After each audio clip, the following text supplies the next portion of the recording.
Bonjour à tous, bienvenue sur Binature, bienvenue chez moi. Alors aujourd'hui j'avais envie de vous parler de mon expérience du jeûne. Alors si vous me suivez sur Facebook, vous avez vu que j'ai mis en place un événement qui s'appelle Opération moins 5 kg. Et puis je voulais vous expliquer un petit peu la première phase qui a été pour moi une phase de jeûne. Donc j'ai jeûné pendant 3 jours. Alors le but de ces jeûnes, c'est de commencer un régime, un rééquilibrage alimentaire pour perdre ces moins 5 kg pour ce début d'année. Alors voilà, j'ai commencé, mon dernier repas a été un lundi soir. Alors il faut dire d'abord que je suis habituée à jeûner, c'est-à-dire que moi je pratique toute l'année le jeûne intermittent. Alors c'est un bien grand mot pour tout simplement dire que je ne prends pas de petit déjeuner. Mon premier repas de la journée c'est à midi. L'avantage du jeûne, je pense qu'aujourd'hui on en parle de plus en plus et on se rend compte que c'est vraiment quelque chose de très bénéfique pour le corps humain. Alors là on parle d'une opération pour perdre moins 5 kg, c'est un prémisse, mais c'est bon toute l'année. Il faut faire au moins une fois ou 2 fois dans l'année. Une fois c'est top, un moment de jeûne. Alors pourquoi? Tout simplement parce que pendant ce jeûne, toutes vos cellules vont se reconstituer et surtout on va beaucoup détoxifier, détoxiner. Alors comment ça marche? Vous avez sûrement remarqué que quand vous vous levez le matin, alors attention, je ne vais pas vous dire un truc très glamour, vous allez vous rendre compte que quand vous vous levez le matin et que vous allez aux toilettes, donc le premier pipi de la journée, les urines sont très foncées. Alors pourquoi est-ce qu'elles sont très foncées? Tout simplement parce que votre corps a profité du moment où vous ne mangiez pas pour détoxifier toutes ces cellules, pour détoxiner tout ce qui vous a encombré pendant la journée. Donc le but de ce jeûne intermittent tout au long de l'année, c'est de vraiment optimiser toute cette phase de détoxination. Donc voilà, alors on optimise cette phase de détoxination et de désintoxication, tout ce qui est détox. Et puis, alors on va passer plus de 16 heures, il faut au moins tenir 16 heures sans manger. Donc le plus simple est encore de se passer de petit déjeuner parce que contrairement à ce qu'on explique, le petit déjeuner n'est absolument pas le repas le plus important de la journée. Alors j'allais citer quelqu'un qui fait également des vidéos sur YouTube, qui est un peu extrémiste à vrai dire à mon goût, mais parfois il a quand même de bonnes réflexions. Alors il s'agit de Bernard Clavière. Si vous avez la curiosité, allez voir ce qu'il explique. Donc c'est un monsieur qui lui depuis une quarantaine d'années ne mange exclusivement que le soir et que cru. Alors c'est vraiment un cas très spécifique. En revanche, tout ce qu'il explique est vraiment correct, dans le sens où, est-ce que vous avez déjà vu un animal, par exemple, qui mange, qui fait son repas et qui tout de suite va partir gambader en forêt, j'imagine un chien, mais c'est exactement la même chose pour un chat, c'est exactement la même chose pour un nourrisson. Quand on a mangé, on dort, on a envie de dormir, c'est la phase de digestion, donc on n'a sûrement pas les capacités et le besoin d'être actif. Donc le fait de ne pas prendre de petit déjeuner le matin, déjà pour moi, eh bien, je me rends compte qu'à l'époque où j'en prenais un le matin, j'avais déjà faim vers 10h30, 11h. Voilà. À l'heure d'aujourd'hui, maintenant que je ne prends plus de petit déjeuner, eh bien, j'ai faim uniquement à midi. En fait, ce qu'il y a, c'est que c'est mon métabolisme qui s'est remis correctement en route et qui évite de manger un repas supplémentaire qui est complètement idiot, je pense. Alors, je parle évidemment pas pour les enfants. Vous le savez déjà peut-être, j'ai 4 enfants, je les laisse petit déjeuner parce qu'ils sont encore en âge de croissance. Là, on parle vraiment à un adulte qui n'est plus en pleine croissance. Donc voilà, donc j'ai fait un test de jeûne sur 3 jours. Je pensais que ça allait être plus facile que ça. Alors le jeûne, c'est simple, mais attention, ce n'est pas facile. C'est vraiment la petite nuance à bien comprendre. Alors les premières 24 heures ont vraiment été très faciles. C'est vraiment ce qui est assez hallucinant, c'est qu'on ressent absolument pas la faim. On n'a pas le ventre qui grogne, on ne sent pas de faiblesse particulière.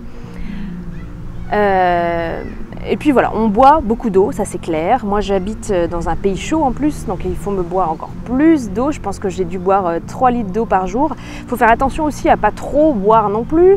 C'est pas la peine d'enlever tous les minéraux qu'on a à l'intérieur du corps. Mais bon, moi il fait chaud chez moi. Le deuxième jour est un petit peu plus compliqué. dans le sens où moi par exemple j'ai fait mon expérience alors que c'était les vacances scolaires. Alors erreur que je ne commettrai plus, car évidemment lors des vacances scolaires il faut quand même préparer les goûters, les repas, etc. Et c'est vrai que psychologiquement c'est assez compliqué. Donc voilà, les premières 48 heures, donc je vous dis pas de soucis, il n'y a même pas de moment de faiblesse ou de nausée, etc. Mais ça peut arriver. Alors pour moi ça a été vraiment super facile, mais ça peut aussi vous arriver d'avoir des moments de faiblesse. Mais c'est normal, vous pouvez avoir des maux de tête, vous pouvez avoir quelques nausées, etc. Mais tout ce que vous allez avoir comme symptômes, entre guillemets, par exemple une nausée alors que vous n'avez rien dans le ventre, c'est absolument pas un... Oh, j'attends que je suis à côté de la mer, j'attends que la vague passe, ça fait beaucoup de bruit je pense. J'espère que vous m'entendrez bien. Donc les nausées, c'est absolument pas un symptôme négatif. Au contraire, ça veut dire que vous allez rejeter de la bile. Et la bile, tout simplement, c'est tout ce qui est pas bon, toutes ces petites cochonneries qui sont expulsées du corps. Votre corps va expulser tout. Il peut vous arriver d'avoir des maux de tête, il peut vous arriver aussi d'avoir des petits boutons. Et ça, ce sont vraiment des signes de détoxination. Donc il ne faut vraiment pas s'en inquiéter. Le plus dur, effectivement, c'est le côté psychologique. Alors pour le 3e jour, pour moi, ça a été vraiment le plus dur psychologiquement. Comme je vous disais tout à l'heure, je ne l'ai vraiment pas fait à un moment propice. Si j'ai un conseil à vous donner, c'est de pratiquer votre jeûne. Je ne sais pas, si vous avez par exemple une semaine de congé, si vous êtes seul à la maison, éventuellement, c'est vraiment le plus pratique sans avoir à cuisiner et sans avoir ces plats qui vous passent devant le nez. Parce que même si on n'éprouve pas la sensation de faim, on pense régulièrement à plein de choses. Dès le 2e jour, vous allez voir, vous allez foncer sur internet pour regarder des recettes, même si vous n'allez pas en manger, ça vous nourrit, ça vous nourrit. Et puis, donc moi j'ai arrêté au 3e jour parce que c'était vraiment... c'est vrai que c'était difficile psychologiquement, pas physiquement, absolument pas du tout. J'ai pas eu du tout de faiblesse. Et puis je pense que pour moi qui fais un jeûne toute l'année, un jeûne intermittent toute l'année, j'ai eu très peu de signes de détoxination, notamment dans les urines, etc. J'ai pas eu de petits boutons, j'ai pas eu de nausées, etc. Ça veut dire que j'ai de la chance, je mange déjà suffisamment équilibré. Mais il n'empêche que dans le cadre de l'opération moins 5 kg, ça a vraiment été super bénéfique. Alors évidemment, c'est évident que tout de suite vous allez sentir, en tout cas moi c'est le ventre chez moi qui pose problème, vous allez sentir immédiatement un bien-être, un ventre plus plat, etc. Mais évidemment parce que l'avantage du jeûne, c'est qu'à 60% vous allez consommer vos graisses. Donc ça c'est vraiment top. Et à la fin des 3 jours, j'avais perdu sur ma balance 2,6 kg. Alors 2,6 kg, sachant que c'est pas comme ça qu'on mincit complètement. C'est-à-dire que je savais très bien que j'allais reprendre immédiatement dès que j'aurais cassé mon jeûne.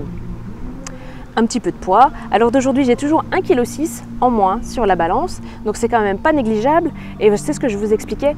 Dans ces 1,6 kg, il y a 60% de graisse. Alors on perd de l'eau, évidemment, on perd...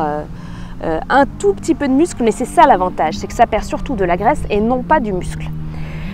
L'idéal pour faire ce jeûne, c'est de rester actif. C'est-à-dire, on ne va pas vous demander de faire un marathon tous les jours, ça c'est sûr, mais de s'oxygéner, d'aller dans la nature, voilà, de vous mettre près de l'arbre,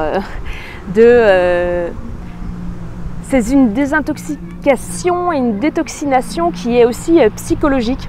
Parce que vous allez en profiter pour être zen, serein, pour faire des choses que vous n'avez pas l'habitude de faire, de prendre soin de vous, de prendre des bains parfumés avec des huiles essentielles, etc., des choses comme ça. Donc c'est vraiment un bien-être total pour le corps et pour l'esprit. D'ailleurs, en parlant d'esprit, je me suis rendu compte qu'au bout du 3e jour, à partir du moment où j'ai cassé mon jeûne, j'avais plus du tout les mêmes envies alimentaires. J'avais vraiment envie de me lancer, d'ailleurs c'est le but en même temps, vers quelque chose de beaucoup plus nature. J'avais pas d'envie de pizza au fromage par exemple, ça c'est sûr. J'avais envie d'améliorer ma cuisine, de faire plus sain, meilleur, avec vraiment plus frais. Ça c'est peut-être personnel parce que j'étais peut-être sur cette lancée-là, mais c'est vrai que le 3e jour c'est vraiment psychologique et ça se joue quand même sur votre mental vraiment beaucoup. Et ben voilà, donc ça c'était les 3 jours de jeûne, donc c'était ma phase 1 pour mon opération moins 5 kg. Et puis on va continuer à la phase 2. Alors je vous dis à très bientôt.